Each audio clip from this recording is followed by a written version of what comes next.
Good morning, সকলকে সুপ্রভাত এবং রোজকার দিনের মতো স্বাগত জানাই পাতারা study centre 0.1 YouTube and Facebook পেজে।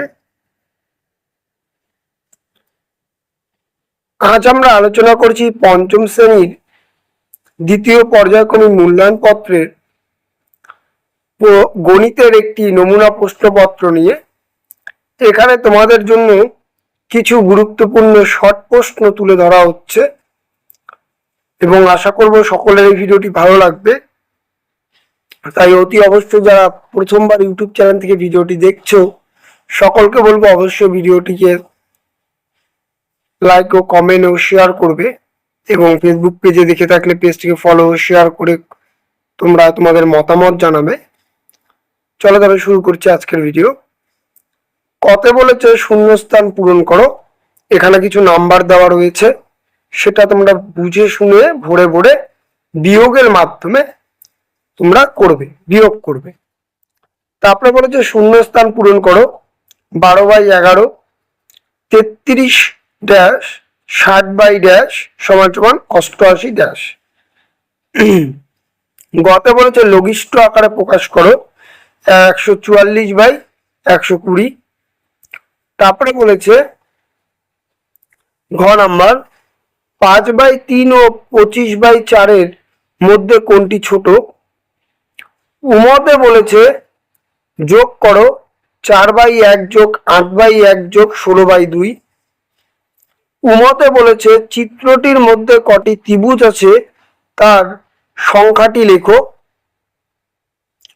তারপরে বলেছে 7/9 একটি ড্যাশ ভগ্নাংশ।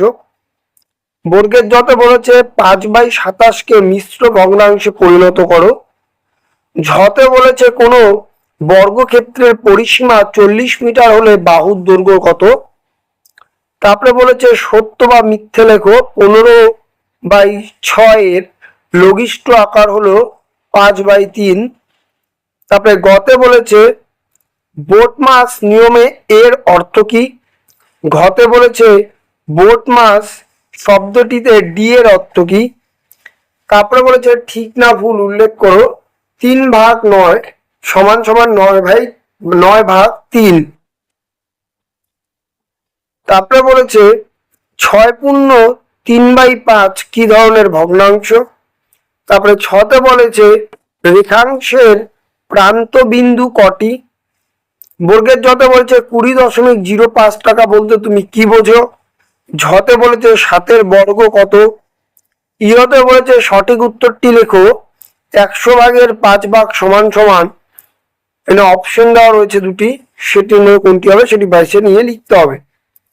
তারপরে বলেছে টতে বর্গক্ষেত্রের একটি বাহুর দৈর্ঘ্য বর্গক্ষেত্রের পরিসীমা ড্যাশ। হতে বলেছে দুটি বিন্দু দিয়ে কতগুলি সরল রেখা টানা যায়। এই একটি সম্পূর্ণ নমুনা প্রশ্নপত্র। ভিডিওটি ভালো লেগে থাকলে অবশ্যই ইউটিউব চ্যানেলটিকে সাবস্ক্রাইব করবে। ফেসবুক পেজ থেকে দেখে থাকলে পেজটিকে ফলো ও শেয়ার করবে। এরপরে দেখা হবে নতুন একটি ভিডিও নিয়ে। ততক্ষণ ভালো থাকবে, সুস্থ থাকবে, সর্বোপরি পড়াশোনা করবে। টাটা।